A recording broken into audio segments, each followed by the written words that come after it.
pabandysim originaliai pradėti renginį minutę anksčiau, paprastai visi renginiai prasideda šiek tiek vėliau, tai šitas bus išskirtinis jau tuo. Ir kita vertus, labai smagu bendrauti su jumis ir šią nepilną valandą, kaip supratau, renginį skirta apie 50 minučių, 45 minutės, mes norėjome kalbėti, pradėti kalbą apie psichoterapiją ir religiją. Ir knygos pagrindas, teisingo susitikimo pagrindas yra knyga Gyvename kartą, bet kiekvieną dieną, pokalbiai su gydytoju, psichiatru ir psichoterapeutu Aleksandru Alekseičiku. Čia jūs matote jo geresnį variantą, jo kiek prastesnis originalas sėdi scenoje. Ir vėlgi, tai vėlgi galimybė tikrai susitikti ir su psichoterapeutu Aleksandru Alekseičiku, o kai galvojau apie patį šio susitikimo temą, tai galvojau, kad yra labai simboliška, kad psichoterapija, galima sakyti, psichoterapija gimė kartu su Zigmundu Freudu, kuris sakė, kad tikėjimas yra neurozė, kad religija yra neurozė, kurią reikia paprasčiausiai išgydyti. Ir kitas ekstremumas, matome gydytoją Alekseičiką, kuris sako, kad netikėjimas yra neurozė ir kad visos mūsų problemos, na čia galbūt taip supaprastinu, bet sako, visos mūsų baimės kyla iš per mažos Dievo baimės. Ir tai galima sakyti simboliškai, kad kad šiandien diskusija yra Alekseičikas prieš Freudą ir Freudas prieš Alekseičiką, kadangi neturėjome galimybės nei finansinės, nei kitokios pasikviesti Freudą, tai gydytojas Alekseičikas sakė šiandien atstovaus tiek save, tiek Freudą. Tai žadėjo ginti Freudo poziciją ir tada prašė, kad mes gintume Alekseičiko poziciją. Nežinau, kaip tai bus toliau. Bet kadangi kiekvienas renginys, kuriame dalyvauja Aleksandras Alekseičikas, kartu yra ir psichoterapijos grupė ir viskas, tai ne vien tik tai renginys, bet terapija vyksta, tai dėl to čia mes susėdame kaip grupė, kurią atrinko Alekseičikas, nenustepsiu, jeigu dar kad nors iš jūsų atrinks ir jūs turėsite irgi atsisėsti į priekį. Tai pabandysiu šitos grupės narius pristatyti, tai pirmiausia tai yra Robertas Petronis, egzistencinės terapijos centro vadovas, tikrai yra turbūt nuosekliausias psichoterapeuto Alekseičiko mokinys, bet išgijęs ir pasitraukęs iš skyriaus. Nes kaip knygoje galima skaityti, kad iš tikrųjų, kad kai žmonės išgyja, jie iš skyriaus išeina. Ir galit matyti Jolantą, ji dar neišgyjo, daug metų gydosi, bet dar niekaip negali iš to skyriaus išeiti, dar neišgyjo. Tai čia matote pranciškoną kunigą, psichologą ir vieną iš tos knygos sudarytojų ir iniciatorių, Arūną Peškaitį. Nežinau, gal jis kaip dvasininkas turi kažkokių gali atstovauti Freudą šiame renginyje, nežinau. Bet jį užtarti dar galės, bet jau jį suprasti, išklausyti ir atleisti jam. Tai šiuo atveju tai Arūnas Peškaitis, šiuo atveju Julius, tai aš suprantu, kad vis tiek skyriui reikia pacientų, tai kai Robertas išėjo, tai Julius visgi užima jo vietą, kad nebūtų tuščių lovų, tuščių vietų, tai vat Julius yra, vėlgi, turbūt dabar tas žmogus, kuriam tenka visa geroji ir blogoji gydytojo Alekseičiko energija, nes iš jo bando daryti mokinį, nežinau kaip sekasi. Jis dar ne burtininkas, bet mokosi, tai irgi jis galės atstovauti programą, jūs jo nematote, bet iš tikrųjų iš čia yra. Taigi, tai dabar tada, kad paskutinį pristatinėtume gydytoją, tai dar norėčiau pristatyti rašytoją, poetą Jeronimą Laucių. Dabar galvoju, ar jūs gydytojas jūs, ar koks šis santykis? Mokosi gydyti kitus ir rinkti savo Hogvartso kursą. Gerai, o dabar gydytoją Aleksandrą Alekseičiką pristatinėti turbūt nereikia, nes tie, kas perskaitė knygą, tai tiems nereikia pristatinėti, o vis tiek kitiems vis tiek geriau perskaityti tiek knygą ir sužinosi. Tai maždaug tiek, tokia esame kompanija, bet sakau, viskas gali keistis. Jeigu kas nors atsirastų salėje, koks nors Freudo pasiekėjas, tai būtų tikrai labai nuoširdžiai gražu, nes tada būtų, kad mes taip kažkaip nutiko, kad čia beveik vienminčiai susirinkome. Tai šitoj pusėje ir kita vertus, iš tikrųjų, jeigu tikiuosi bus klausimų, irgi labai yra puiku. Dabar... Bet Navicką norėjau pristatyti, jūs gal visi pažįstat, jis yra irgi vienas iš knygos sudarytų ir jos redaktorius rašė viską ant popieriaus guldė, taip kad aš kaip redaktorių norėjau pristatyti. Ačiū. Taip, kaip supratote, kas knygoje yra negerai, tai mano kaltė, kas gerai, tai yra gydytojo Alekseičiko. Tai va apie šitą knygą, tai tik tai ką galiu dar beje apie tą knygą pasakyti, nes apie turinį man jos kalbėti ilgai nesinori, nes laiko per daug tam netiek yra. Noriu pasakyti, kad kiek knygų ten matote dar, ir kadangi jau šiandien tokia šventė, kad vyras naujas gydytojas Alekseičikas, tai yra pigiau, išskirtinė kaina, bet va tiek, kiek matote, tai praktiškai yra beveik visos knygos, kurios liko iš tiražo. Tai jeigu kas nors galvojat, kad ją galėsite įsigyti vėliau, tai galvokite toliau, bet taip neįvyks. Tai tik tai aš tiek noriu jūs įspėti, tai... O ta knyga iš tikrųjų yra, mano supratimu, viena geriausių knygų, kur Lietuvoje išleista apie psichoterapiją. Čia jau pradedu provokuoti kitus. Ir, matote, vėlgi turbūt dėl to savo, kad kada va taip paklausė gydytoją Alekseičiko apie kurį nors žmogų, jis sako, aš nežinau, koks jis aš jo negyčiau. Tai aš kitų knygų nežinau, aš kitų knygų nesudarinėjau, tai prasme, tai man šitą yra geriausia. Tai, o šiaip tai iš tikrųjų galvoju, kad nepradėti iš karto nuo gydytojo, gal iš tikrųjų pradėti nuo jo išgydyto mokinio, tai vat gal nuo Roberto Petronio, kuris, kiek aš suprantu, irgi bando savo psichoterapijoje derinti krikščionybę arba bent jau yra krikščionis psichoterapeutas. Tai va tada paklausiu iš tikrųjų, kas bendro ir kas skiriasi Freudas ir Alekseičikas. Ir todėl gal nuo to pradėkime pokalbį. Bendro tai tikriausiai tai, kad abudu yra tokie ekstremalai ir tokiuose priešingose barikadų pusėse, bet bandantis nuspręsti, ar tikintis yra neurotikai, ar netikintis yra neurotikai. Šitą prasme, tai man atrodo, tai toks klausimas yra nelengvas. Viena iš tokių asociacijų, kurie ateina, tai kalbant ne apie psichologinę sveikatą, bet apie fizinę sveikatą, tai gali būti giliai sergantis fiziškai žmogus, bet labai dvasingas ir giliai dvasingas. Gali būti fiziškai sveikas žmogus ir, jeigu taip ekstremaliai šnekant, tai bedvasis. Ko gero, lygiai taip pat galima kalbėti ir iš psichologinės pusės. Jeigu kalbėsim apie neurotiškumą, tai neurozė toksai psichologinio lygmens reikalas. Tai ko gero, drįsčiau sakyti, kad greičiausiai ir psichologiškai sveikas žmogus gali būti labai menkai dvasingas ir psichologiškai kompleksuotas.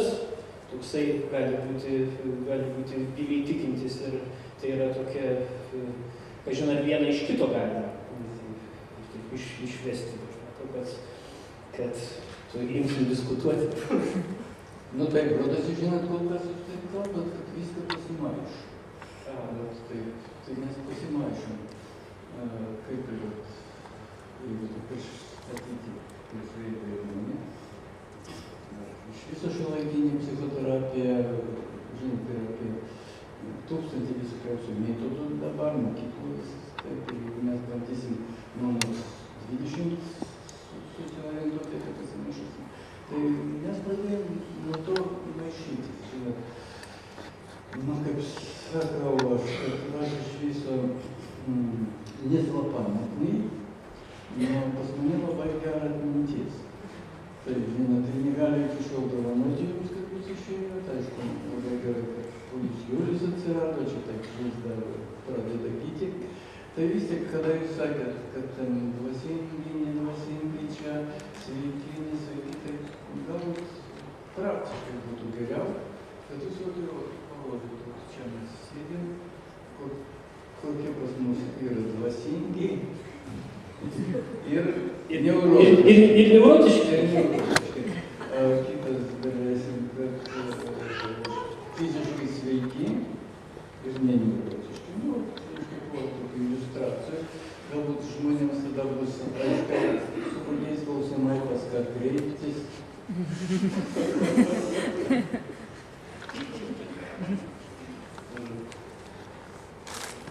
Ne, jūs žiūrėt, kažkur žiūrėt, tai aš tai jūs ir mus žiūrėkit. Jūs ir mus žiūrėkit. Jūsgi pakankamai neurotiškas. Bet kalbant apie dvasingumą, tai sakyčiau, kad ko gero pats dvasingiausias čia iš mūsų, tikiuosi, kad brolis Arūnas nesupyks.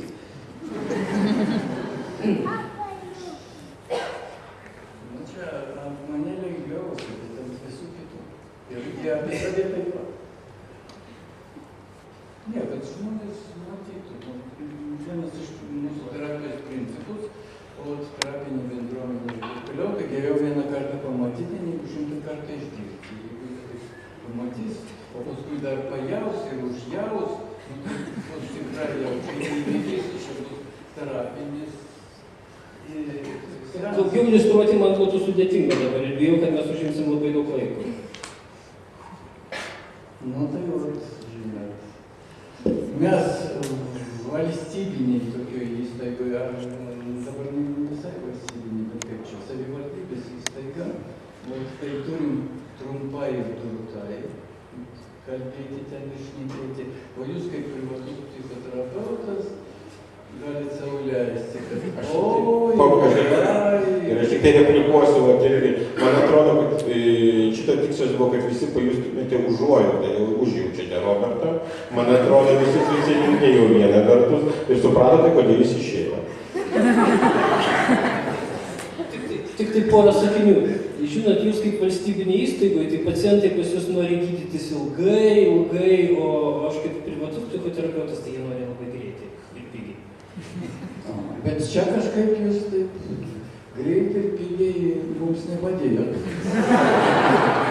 Taip, tai pradėkime nuo pirmos skirtumo. Freudas, kiek aš žinau iš knygų, paguldydavo žmogų ant kušetės ir reikėdavo ilgai pasakoti. Alekseičikas su tuo ir turi panašumų, jis nebūdavo žmogų ant kušetės, jis jį prievartavo tiesiai, bet irgi labai viskas vyksta norisi ilgai ir viešai. Bet yra čia panašumai. Skirtumai turbūt iš tikrųjų didžiausia, beje, tai knygoje kalbama kažkiek apie Freudo ir Alekseičikos skirtumus, kalbama ir toje vietoje, kai, man atrodo, ir pats Alekseičikas sako, kad Freudui nepasisekė su tėvu. Ir iš tikrųjų už to sekėsi Alekseičikui pasisekė. Ir tikrai tas, kad Alekseičikas mano, kad tėvas yra ne konkurentas, o dovana, freudizmas visas yra persmelktas tą mintim, kad jeigu tėvą pašalinus, visas problemos turbūt išsispręstų, aš tik juokauju, bet iš tikrųjų tas toks nepasitikėjimas ir pasitikėjimas tikrove iš jo išauga daug labai ir tas psichoterapijos santykio su religija, bet aš turbūt, bet mane tuo ir pradės gydytojas gydyti, bet aš dar problemų savo nepasakiau. Tai šiuo atveju galima būtų paklausti Arūno Kaškaičio, kad iš tikrųjų leistų pasakyti, kad nors žinodamas, kad sulauks kažkokį Alekseičiko reakcijos, kad nors šią temą. Bet sunku susilaikyti, nes jūs sakote, kad pašalinti tėvą ir taip toliau. Nebūtinai. O, reiškia, Petronis nuo psichoterapinio tėvo pats pasišalino. Ne, taip toli. Čia dabar turbūt jau daktaro Aleksandro ir Roberto šau, bet bandau įsiterpti. Iš tikrųjų, kalbant apie Freudą, manau, vienas svarbiausių dalykų apie jį yra pasakęs Erikas Froidas. Jo turbūt nuosekliausias mokinys ir išplėtotojas. Jisai pasakė, kad Freudą šiaip jau daug kas neteisingai supranta. Pirmas dalykas, Freudas nebuvo prieš religiją, o prieš neurotišką religiją. Tiesa, kad jis vėliau pradėjo religiją tapatinti su neuroze aplamai, tai buvo tiesiog tam tikras perkelimas ligos simptomų į sistemą. Ir Fromas savo tokioj gana populiarioj knygutėj, kuri netgi sovietiniais laikais buvo išleista Lietuvoje, Psichoanalizė ir religija, jisai sako, kad Freudo pagrindinis siekinys buvo sveikas protas. Bet jis norėjo žmogui grąžinti sveiką protą ir tikėjo sveiku protu lygiai taip kaip apšvietos filosofai. Ir tikėjo, kad sveikas protas gali susidoroti su visom pasąmonės chimerom. Ir galiausiai išgyvenant, visam asmeniui išgyvenant tai, kas nugrūsta į pasąmonę, galima išgydyti. Ir toj plotmėj paskui Fromas svarsto apie religiją, kuri gali būti sveika ir gali būti nesveika. Ir pats Fromas labai įdomiai religijas klasifikuoja. Jisai kalba apie autoritarinės religijas ir apie religijas humanistinės. Humanistinė religija, jo nuomonė, yra krikščionybė ir budizmas, autoritarinės islamas ir judaizmas. Bet krikščionybė yra per daug judaizmo liekanų ir jis ten netgi pateikia pavyzdį, kaip jisai išoperuotų kalno pamokslą. Jėzaus pasakyta, Mato Evangelijoje, kaip žinote esate. Man Fromo požiūris yra labai simptomiškas. Tai yra požiūris žmogaus, kuris pasitikė sveiku protu kaip galutiniu arbitru. Tikrai ateistinis požiūris. Ir galiausiai jisai Freudą, norėdamas kabutėse apginti, jis pristato kaip visiškai racionalų ir užbaigtą ateistą. Va čia yra, manau, pagrindinė turbūt vis tik tai ašis, apie kurią galėtume kalbėti. Freudo psichoanalizė, nors mes ją galėtume rekonstruoti kaip vienaip ar kitaip, jinai antireligiška, todėl, kad yra antireligiškas jos kūrėjas. Ir daugelis nereligingų arba ateistų psichoterapeutų, ne vien tik Freudas, daugelis po jų, bet vienas iš žymiausių turbūt Jaunas, kuris atstovauja visai kitai krypčiai. Jie ateizmą priima kaip objektyvumą. Ir taip praktiškai, nežinau, apgaudinėja ar tik save, ar ir save ir mus, nes ateizmas yra pozicija. Bet taip vadinamas sveikas protas yra, tas konceptas yra pozicijos išraiška. O daktaras Aleksandras Alekseičikas, jisai neslepia savo pozicijos. Tai yra krikščionio pozicija ir ta pozicija jam leidžia į psichoterapiją žvelgti visai kitaip. Visai kitaip ir kūrybiškumui atskleidžia naujus horizontus, ką mes dabar turbūt ir pamatėm ir jau šiek tiek pajutom. Ir galbūt tai mums, tai va čia ir yra pagrindinis ginčas. Aleksandras Alekseičikas neslepia savo pozicijos ir jos beje neobjektivizuoja. Jisai sako, tiesiog tai yra tai, kas daro mano gyvenimą tikresnį. Tikėjimas, viltis ir meilė. Jo, tai po tokio rimto kalbėjimo, kai visą salę nušuvo, bet iš tikrųjų mes labai giliai pasakė tuos dalykus, tik aš supratau taip, kad mūsų visų irgi viltis yra, kad gydytojas Alekseičikas neišsigydytų pats, nes kai jis įgaus sveiką protą, jo psichoterapija turbūt pasibaigs. Tai ir tada klausimas Alekseičikui irgi yra, kaip jūs sugebat visgi gydydamas kitus, išlaikytis, nenukristi sveiką protą, o išlikti pakankamai nesveikas, kad galėtumėte dar tikėti ir iš tikrųjų tada dovanoti ne tą kitiems, ką norėjo dovanoti Freudas, nes tas išgydymas turbūt yra baisesnis už pačią ligą. Tai, o būtent leisti žmonėms ir leisti žmonėms gyventi. Taip, koks geras klausimas. Žinot, atsakyti dalinai labai lengvai ir parodyti visą šitą, tai turbūt turėsit jūs visi man to. Tai aš noriu pasakyti, kad dėl to pas mane viskas tvarkoj, kad aš iš vienos pusės nesu Nu, galiu pasakyti ne tiek, kad protingas, net išmintingas, bet iš kitos pusės esu pakankamai durnas. Žinot, yra toks posakis, kad iš ko daroma gėrį šitam pasauliu? Iš blogio. Daugiau nėra iš ko. Taip pat noriu pasakyti, tada ir iš kur, praktiškai iš kur mes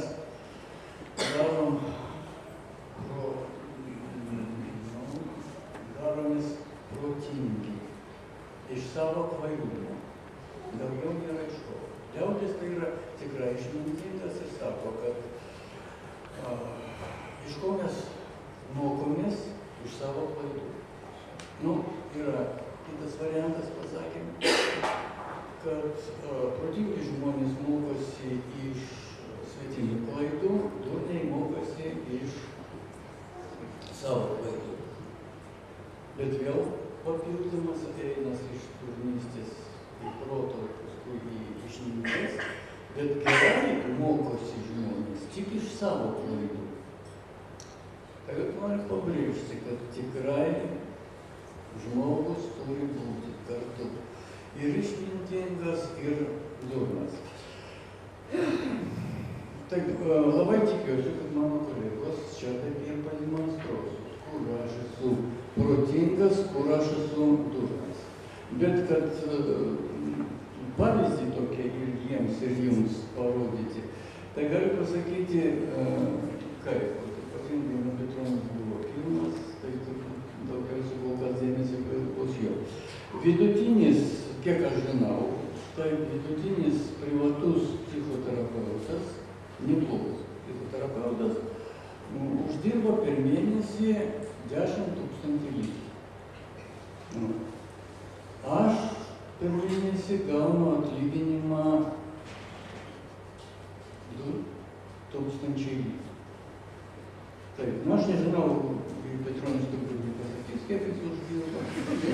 Suprantama, galbūt kas nors yra iš šitas, iš mokesčių inspekcijos. Nu tai tada aš jums pasakysiu, kad aiškiai, kad aš esu durnas, o jis yra protingas. O kokie protingi yra dar kiti? Antras dalykas, nu, psichoterapeutas, kuris dirba privačiai, tai jis neturi virš save viršininkų. Laisvas žmogus, jo niekas nekontroliuoja. Ir iš viso. Dažniausiai sėdi vienas ant vieno, pacientas pirmą kartą gal mato psichoterapeutai, kad jinai protinga psichoterapeutai, vienintelis tai su mažai sėdėti kaip pėlė po šluoto. Pas mane normaliai yra, kad pacientas ne vienas sėdi prieš mane. O jeigu taip pasakyti, tai prisimenu. Sėdi mažiausia, o už jo nugarą sėdi Petronės. Todėl, kad čia yra Petronio pacientas pirmoje vietoje, aš jau kaip vidėjas. Paskui jis turi už savo nugaros kitų pacientų. Palatas pas mus, žinot, kaip mažos tokias grupės. Ir jo žmonės, jo linkės palaikyti. Ir iš viso visas skyrius, kaip jūs suprantat, yra prieš viršininkų. Ir linkės visi 30 žmonių, kurie gali būti, su jo kartu, visi prieš mane. Jam patogu, jam gera. Aš durnius, turiu prieš save visą skyrių ir visuomenę. Jeigu toliau, tai jis neturi virš save, pabėgo nuo tėvo, o pas mane pilna viršininkų. Ir kaip čia, Načmėdas, tai čia yra kaip čia. Ne, daugiausias direktorių atstovas medicininiams reikalams. Medicina. O paskui yra visokiausi kontrolieriai, taip specialiai.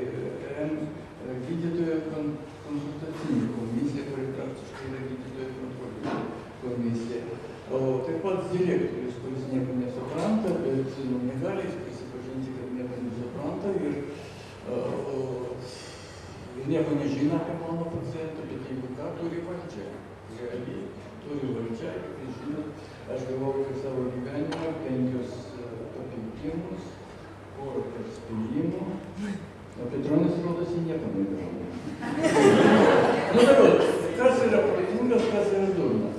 Iš to, ką kalbate, aš suprantu, man girdisi tik 2 dalykai. Vienas dalykas, kad kiekvienas mazochistas pritraukia sadistus.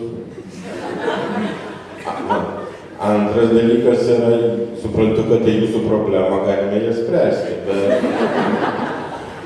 bet nelabai suprantu, tai reiškia, kad jūs dabar norite išeiti pas Petronį.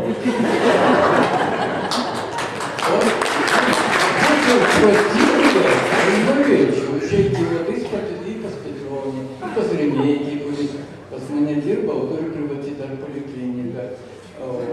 Bet tu žinai, kaip esu durnas, tai neišeinu. Bet man dar įdomiausia, kad durnas ir dar turi mokinių. Tai va, ko mokiniai mokosi? Tai va, čia klausimas Juliaus ir Jeronimas sakė, kad mokosi. Tai ko galima išmokti? Kaip protingumo išmokti, tai čia yra pavojingo, kaip durnystės. Taip, aš jau beveik visus metus mokausi, tai parašęs pirmą knygą apie depresiją, labai pakvietė ir mokiausi seminarus. Ir visas tas istorijas ligonių bandau aprašyti, kad čia išleidom kartu, sveikinus su depresija.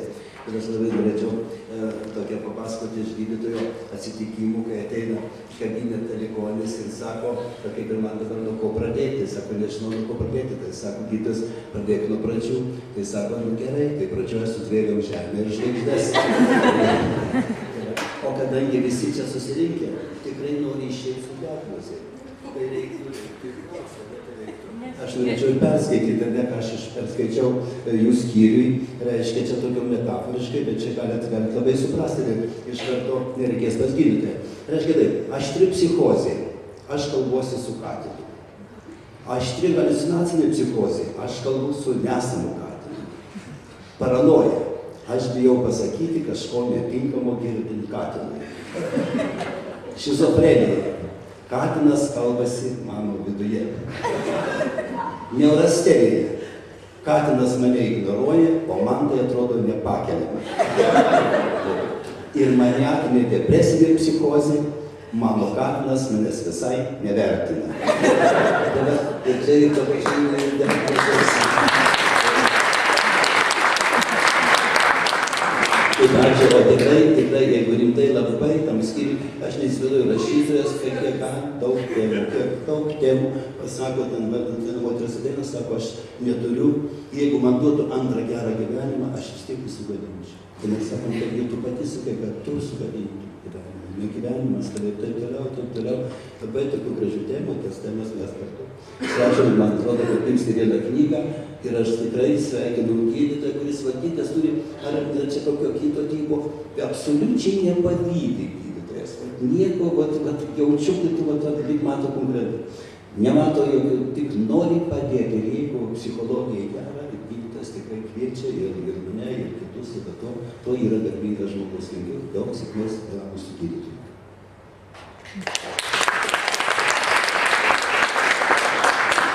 Taip supratau, visi, kas nemato dabar katino, esate ligoniai. Viskas yra gerai, dabar Juliau, tu turi katiną apskritai. Ne, šunį. Tai čia kas yra, bet kokia čia liga? Aš vis dar galvoju apie daktaro klausimą, sulėtėjusi reakcija pas mane, kur jisai yra protingas ir kur jisai yra durnas. Tai manau, kad protingas yra tame, kad nuolat man primena, kad aš jam esu skolingas. Turbūt čia tas ir Petronį liečia, kad aš esu skolingas, kad aš vis turiu ko mokytis, ko siekti, o durnas, tai kad vis dėlto skola truputį yra per didelė mano kišeniai. Štai praeitą savaitę išsiaiškinom, kad aš 50 000 daktarui skolingas. Už vieną pamoką. Taip, už vieną pamoką. Tai, jeigu 100 litų būčiau skolingas, gal daktaras galėtų tikėtis, kad grąžinsiu juos. Bet kai 50 000, tai, nežinau. O dar viena mintis, irgi į tą pirmą klausimą, lyginant su Freudu, tai koks yra skirtumas. Tai labai paprasta. pasiekėjų skaičius, kiek Freudas turi pasiekėjų ir kiek daktaras turi pasiekėjų. Aš dabar, kai peržvelgiu naują psichoterapeutų sąrašą, tai turbūt apie 80% yra freudistai Lietuvoje. Ir skirtumas tas, kad iš tikrųjų psichoanalizę ir Freudą sekti yra daug paprasčiau negu daktarą Alekseičiką. Ten yra aiškios teorinės schemos, kurias žmonės išmoksta ir paskui tom schemom vadovaujasi savo darbe ir bando kiekvieną pacientą įdėti į tam tikras lentynėles, į tas schemas ir jiem nuo to aišku yra lengviau. Pas daktarą Alekseičiką tokios aiškios, bent aš kiek dirbu kartu, tokios aiškios teorinės schemos, kad galima būtų va taip sudėti, suklasifikuoti ir viskas būtų labai aišku, nėra. Ir manau, kad dėl to daktarą Alekseičiką sekti yra daug sunkiau. Noriu patikrinti visi. Turėkime, yra pas mane schemų, o yra ir labai protingų schemų, kurių jūs dar nesuprantat, ir labai durnų aiškių schemų, prie kurių jūs nenorit prisidėti. Tai tokie kraštutinumai yra, dėl to būna sunkiai. O iš viso tai žmogui be abejo reikia turėti savo, reikia turėti savo auksinį vidų. Dauguma žmonių prisilaiko šitą vidutiniškumą, šitą auksinę vidų.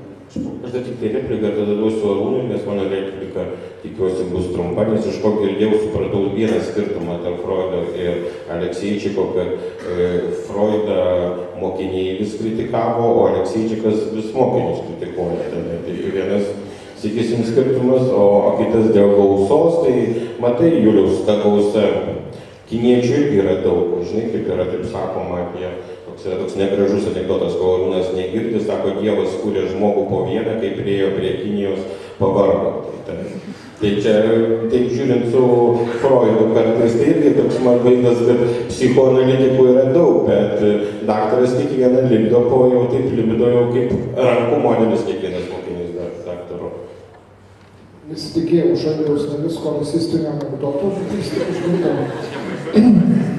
Šiaip baisiau.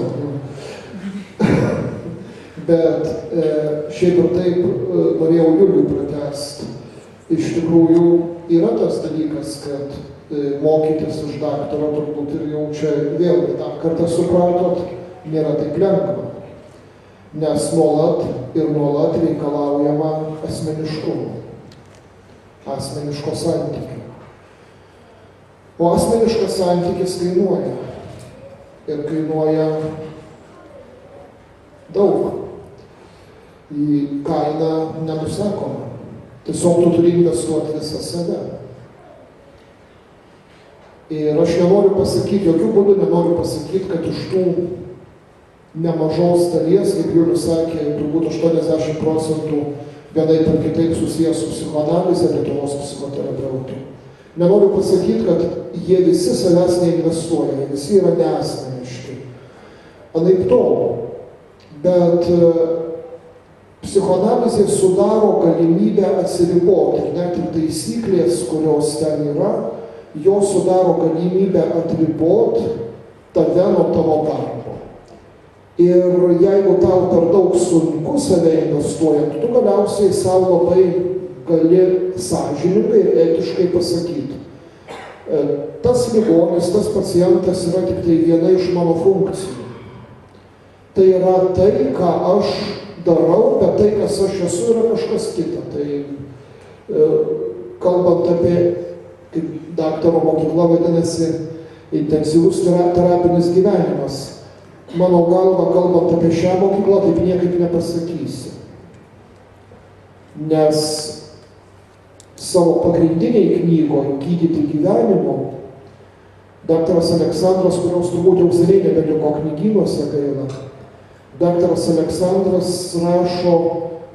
visada rašo, kaip aš tampa mes, kaip aš atsispindi tu. Ir niekur tu nepabėgsi ne tik nuo savęs, bet ir nuo to, ką tu veiki su kitu, nes tu niekada negali veikti kaip su objektu. Tai yra krikščionybės principas. Ir be abejo, kad šituo atveju mokinių neišvengiamai bus mažiau ir tai yra teisinga. Tai yra teisinga. Ar galima klausimą? Taip, taip. Man atrodo, kad šiuolaikiniam žmogui, sakykime, tam kažkokio tai nerimo ar tam egzistencinio ilgesio žymiai sunkiau spręsti šitą problemą susijant save su religija, ne dėl sveiko proto ir ne dėl neurozės, bet dėl tam tikros sunkiai įveikiamo išdidumo ar sugebėjimo kažkaip nusižeminti, taip patikėti, reiškia, suduoti save tikėjimui, meiliai ar vilčiai. Tai vat, kaip ta psichoanalizė, psichoterapija, reiškia, tam šiuolaikiniam žmogui lengviau būtų susijęti su religija. Matau klausimus, ar puikybė nėra neurozė jums? Ne, aš atsiprašau, aš neskaičiau knygos, galbūt... Ne, aš šiaip sakau, kad jūs kalbate apie puikybę, apie tą dalyką, kaip sunku, kad pradėti... Gal išdidumą labiau. Išdidumas, bet sakau, aš išdidumą krikščioniškas, bet tai jeigu ar atsakysit. Mikrofoną turėtų? Nereikia dviejų. Taip, aš tai galiu atsakyti labai trumpai, bet kaip čia atsakyti ir protingai ir durnai kartu. Na, jeigu protingai ir abstrakčiai, tai be abejo išdidumas nėra neurozė. Tai yra pirmas mirtinas grėsmas. Taip, nuodėmė. Tai viską, kodėl jis pirmas, nuo to viską ir prasidėjo, kad žmonės patikėjo, kad suvalgysim obuolį ir būsim kaip dievai. Kaip dabar kitas priešingumas, jeigu turėsim daug pinigų, tai būsim kaip dievai ir viską galim susitvarkyti. Tai toks yra labai protingas ir abstraktus atsakymas. O jeigu taip kvailai atsakyti praktiškai,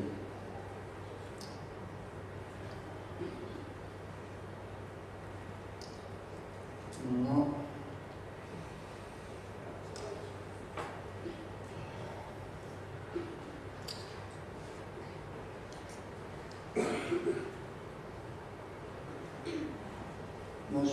dabar galbūt taip ir, galbūt ir nenorėčiau atsakyti taip labai paprastai ir kvailai. Taip, turbūt per daug turiu išdidumą dabar. Greičiau aš rodau savo išdidumą. Gal pats protingiausias vis tik pas mus esat jūs Novickas. Labiausiai reikia išgydymo, man suprantama. Žinot, taip paprastai ir gudriai, neatsakydamas, išeinu iš šito klausimo. Tai gal jūs atsakysit, be abejo, jeigu jūs atsakysit, paskui aš turėsiu. Tai gerai, tai dar kol kas aš galvoju ir mokiniams ir viskas, ar Būnui, ar dar kažkas, ar Julius, ar Robertas, ar Jeronimas, kas nori dabar kalbėti. Bet su Dievu galima kalbėtis ir labai kaip su lygiu, juk žmoguje taip pat yra Dievo dalis ir galima nebūtinai sveikas, mano Dieve, ar ne, ir nenusižeminti, ir labai viena tam daryti visokių formų. Dievas priima visas formas. Labai paprastai, durnai, bet veiksmingai. Tikrai gerai, bet kaip šitas durnumas praktiškai pasinaudoti. Tai aš tikiuosi, kad Petronis jūs prisidėsit prie šito. Nežinau, ar man pavyks durnai. Kiek kartų buvo durnas? Bet tai su jūsų pagalba. Aišku. Mane jūs diagnozavo labai tiksliai. Aš jeigu per tokią savo patirtį, tai pirmieji metai, gal net keleri metai skyriuje, man iš esmės buvo sunkiausi tuo, kad turėjau daug reikalų su savo išdidumu ir aš mačiau, kaip kai kurie kolegos bėga, dingsta, taip ateina ir dingsta ir išbūti tokiam neišdidžiam ir asmeniškam santykyje, taip antrinant Arūną, tas buvo ko gero didžiausias išbandymas.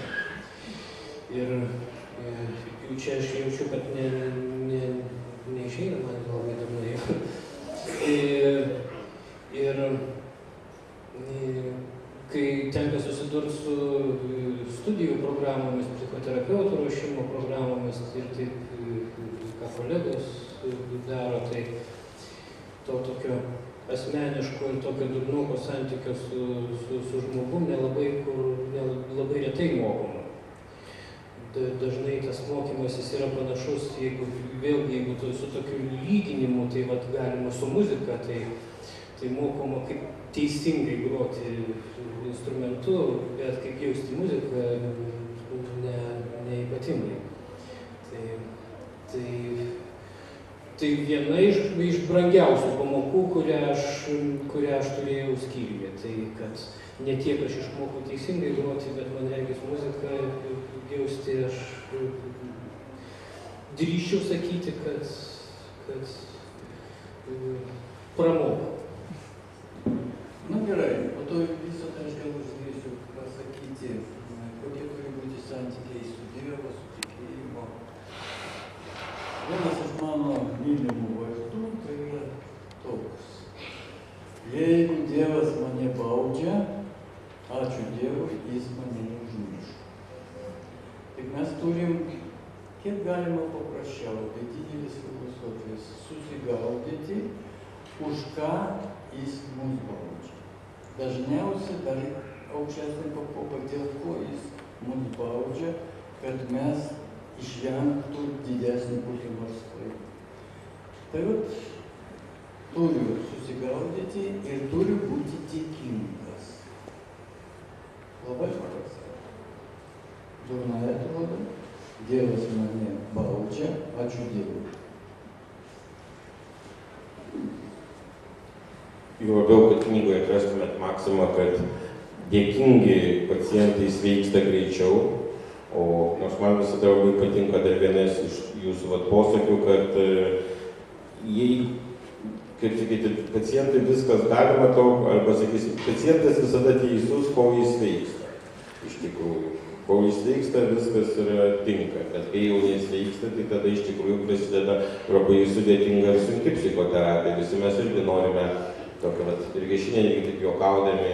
Aš labai dėkoju Šarūnui, kad jis taip labai giliau užgirdo, mes taip juokaudami kalbame apie psichoterapiją, turbūt dėl to, kad tai yra labai sudėtingas dalykas. Ir vėlgi vienas iš įvaizdžių, kurį atrasite knygoje, kas atradote knygoje, kad yra du tipai žmonių, kurie eina pagelbėti kitiems. Vieni mėgsta pagelbėti, kiti moka pagelbėti. Tai yra, kaip ir gydytojas sakė apie gaisrininkus, vieni moka gesinti gaisrus, kiti mėgsta gesinti gaisrus. Ir yra dalykas, ir nedaug dievė, kad atrasti gydytoją arba atrasti pašnekovą, kuris mėgsta padėti, o nemoka padėti. Tada jis pridaro labai daug žalos. Jau dėl to, kai kurie yra atsakymai ir mūsų, ir šiandien kalbėjimas toks yra šiek tiek toks pabėgimas yra į juoko lygį ar dar kažkaip, nes iš tikrųjų yra labai sunku kalbėti apie labai asmeniškas problemas ir labai apie unikalias problemas, kalbant, pateikiant schemą. Nes jeigu žmonės dažnai klauso, ką reiškia būti sveikam, tai vėlgi tokį klausimą turbūt reikia tik parodyti, bet man atrodo šiandien svarbu, kad mes po truputį bandom kažką rodyti. Ir toliau aš dar tikiuosi gydytojas dar kažką parodyti, dar turim kokių 5-7 minučių. Nu, jeigu tyliai, nors aš tikėsiu, kad dar įsijungs, na, tai aš galiu parodyti, bandžiau rodyti ant kitų, bet labai kokie rodyti šiandien ir atsargiai, toliau rodysiu ant savęs. Taip, žadėjom, kad mes šiandien visi ginsim Freudą. Arūnas neblogai bandė gydyti Freudą. Nu ir man dar tada norisi jo dar apginti. Kaip geriau galima apginti? Tiesiog. Apginti žmonės tiesiog įdomiai, dažnai taip netiesiogiai daro ir dėl to tai gerai. Su pagalba kitų, ne su pagalba aš, su pagalba mes. Mes su tėvu, mes su savo šeima, mes su savo vaikais. Ir norisi pagirti Freudą per vieną iš jo geriausių mokymų, kuriam Freudui esu pakankamai dėkingas ir Karlo Gustavui Jungui yra dėkingas. Tarkim, kabinete Jungo portretas yra, nuo Freudo portretą nėra. Tai kaip Jungas gerai kalba apie išmintį ir apie kvailumą. Ir tokiu būdu rodau, kad tikrai galima Freudui būti dėkingu, kad jis turėjo tokių protingų mokinių. Nu ir aš, aišku, prieš psichoanalizę, bet kur reikia, rodau, kad jie yra žymiai protingesni už mane, išmintingesni už mane ir svarbiausia, galbūt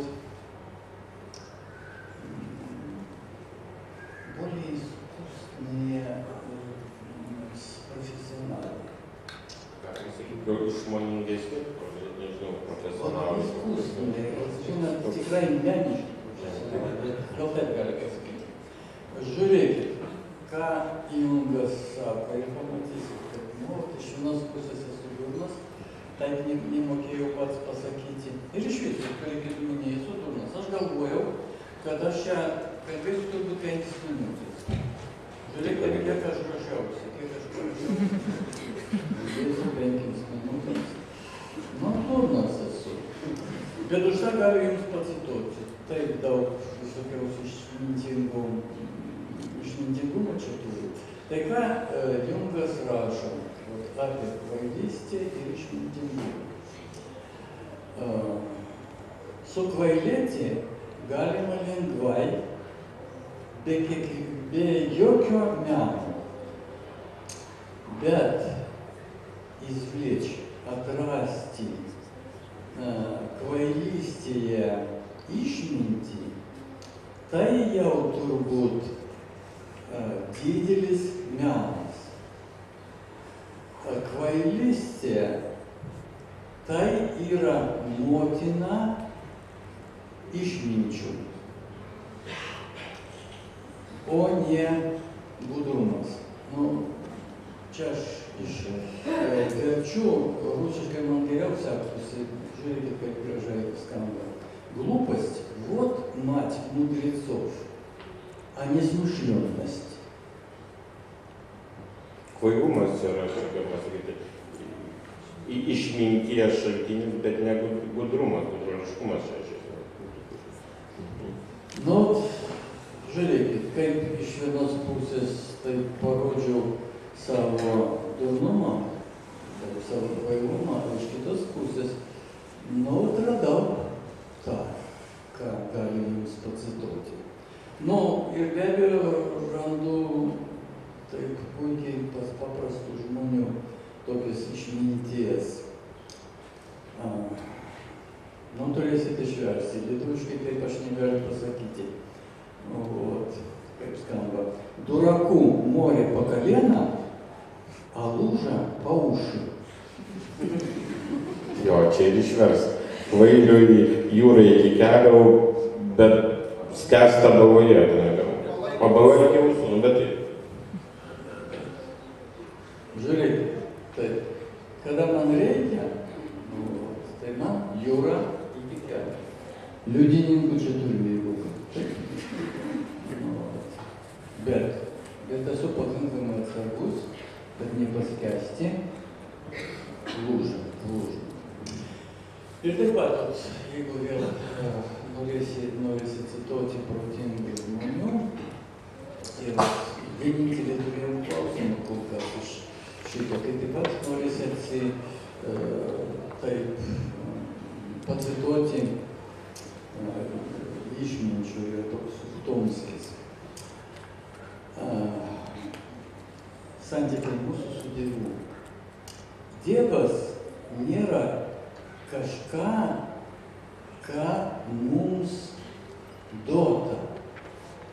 Visa istorija tai yra eilė žmogiškų bandymų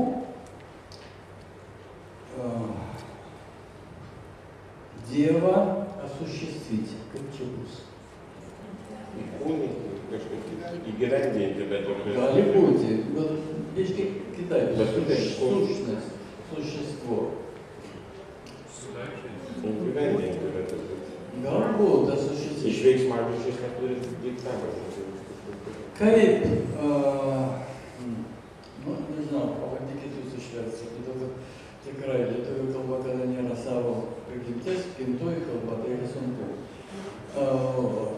Как мировой человек не дан мирянину, а задан для спасения души, так Бог задан для спасения духа. Jo, tai čia, man atrodo, jūs galiausiai demonstruojate, kokie mes visi esame kvaili arba durni, nes išversti čia, paprasme, tai būtų kaip nes vėlgi čia kontekstas, kaip pasaulio žmogus duodamas pasauliečiui tam, kad išgelbėtų sielą, tai Dievas duodamas žmogui, kad išgelbėtų dvasią. Bet šiuo atveju dvasia siela čia reiktų atskiro pokalbio. Čia mėgstama gydytojo Alekseičiko tema, bet baisiausia, kad jau laikas baigėsi šiandien mūsų kalbėjimo.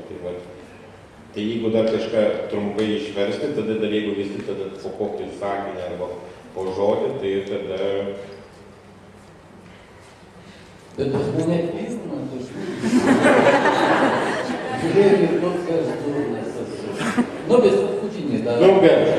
Paskutinį, žinot. Toks niekam nežinomas, bet man žinomas Borisas Kuzinas. Ką jis pasakė? Išmintis, išmiruojamas to laipsnių supratimą саво носовос квайлистис. По-русски звучит мне как музыка. Мудрость измеряется мерой понимания собственной своей. Taigi dabar paklausim Jeronimo, ar turi dar kokį sakinį pasakyti?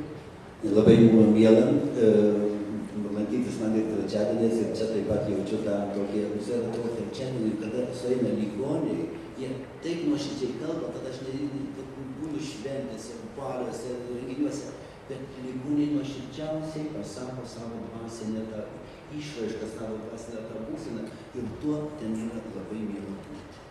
Reikia labai sėkmės, kad taip darome, tik vienoj, kad Lietuvoj, aš esu nežinau ligonį, kad man atrodo, kad Lietuvoj tik pasimyla Alekseičika, tas daroma, kas trečiadienį, visi ligoniai bendragrūminiai, kurie jie padeda terapiją. Būtent saviterapija, net ir gydytojų terapija susijungia su savo terapija. Tai yra nuostabus čia Alekseičiko atradimos daktaro. Sėkmės jums. Ačiū, bet jeigu po sakinį, kad išėmėsi, tada užbaigiamas sakiniu Alekseičiku ir tada 12 valandą kviečiu visus šioje pačioje salėje, kalbėsime apie vaikų literatūrą, apie pokalbą apie Freudą, labai gerai kalbėti apie vaikystę ir apie vaikystės traumas, kurios bus, jeigu neperskristų knygų. Tai dabar noriu Aš įkvėptas ponios klausimą apie nuolankumą, taip trumpai palyginčiau Freudą ir Alekseičiką, kad pagal Freudą gydymas tai yra mokymasis pažinti savo psichikos atlasą, savo psichiką. Pagal Alekseičiką tai yra mokymasis būti nuolankiam. Aš užsiimsiu reklamą. Kas neperskaitėt šitos knygos, imkit greičiau skaitykit. Tai yra tikrai vienintelė knyga, tik nei kiek nemeluoju, neleisiu abitas meluoti, apie kurią negirdėjau nieko blogo. Visiems patiko, kas skaitė. Ir kai kurie net išgyjo. Reklama tęsiasi. Psichoterapeutai labai retai, kaip tai neskambėtų paradoksaliai, kalba apie asmenį. šita knyga yra išimtis, viena iš tokių gražių išimčių. Ir prieš duodamas dar žodį daktarui pasakysiu, bet nepaisant to, vis tiek perskaityti knygą arba pamatyti, bendrauti su gydytoju gyvai yra skirtingi dalykai. Aišku, vieną kartą pamatyti yra 100 kartų geriau negu perskaityti knygą, bet jau geriau perskaityti knygą negu iš viso nei matyti, nei skaityti. Tai šiuo atveju tikrai siūlau skaityti, bet dar tikiuosi kokio sakinio iš gydytojo. Nebūtina cituoti. Ką daryti, bet žinot, tikrai mūsų auditorija kažkokia buvo tokie... Nuščiuvusi iš jūsų didybės. Nežinau dabar, kieno čia kaltė, ar jų, ar mūsų. Čia ne džiaugsmas. Galima nuklysti, nužymą jie pakilo, jie buvo tiek pakilėti, kad net negalėjo neištarti nei žodžio. Jie nebuvo įsitempę, aišku, čia kitas dalykas. Nu taip, bet kad aš, gerai klausė, kaip sakoma. Žinot, mano toks įspūdis, kad jie geriau klausė, neigu jūs, kada kalbėjot, darėt interviu dėl šitos knygos. Tai čia, žinot, toks, galiu pasakyti, geras, toks įspūdis, bet kažkaip trūksta. Aš, pavyzdžiui, išmaliau 2 mėnesius visus knygynus, niekur neradau šitos knygos. Tai devinė. Nežinau, akademikai nebuvau, bet aš užlipsiu bibliotekų mane tą. Dabar paskelbta knygų. Aš labai stebiuosi, kad nėra prie daktaro Alekseičiko mokinių eilės. Aš nežinau, gal 5 kartų apie šitą romaną. Čia yra įsigimėlis. Aš atsiprašau tokį žodį. Gydytojas, kuris dirba asmeniškai su kiekvienu žmogumi. Asmeniškai, todėl negali būti kažkokių ten bendrų teorijų. Ir kiekvieną labai reikia suprasti šitą gydytoją. Daugam nepatinka, o be to nėra reklamos, voko nėra. Lietuvoje Alekseičiko nėra reklamos. Internete Ir ačiū Dievui. Tai kad jeigu jūs tada dar pabaigtumėte, jūs tikrai kitas atsiprašau renginys. Ir tikrai, kas darysite ar parašo Alekseičiko, ar gal tada prie to staliuko, tada nes tikrai tas renginys 9 valandą. Tai tik mokė, dar duokime dar Alekseičiko.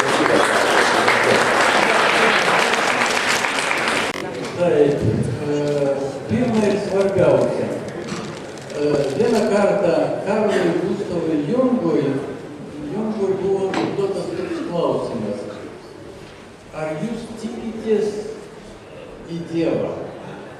Jis atsakė, aš netikiu, aš jo randu. Вот по-русски сказать, верите ли вы в Бога? Я не верю, я его нахожу. Ну tai вот aš labai tikiu, kad mes čia, kurie buvom, vis tik находим, ищем, pradėjom ieškoti ir šis tas, pradėjom rasti. Tai Ačiū labai.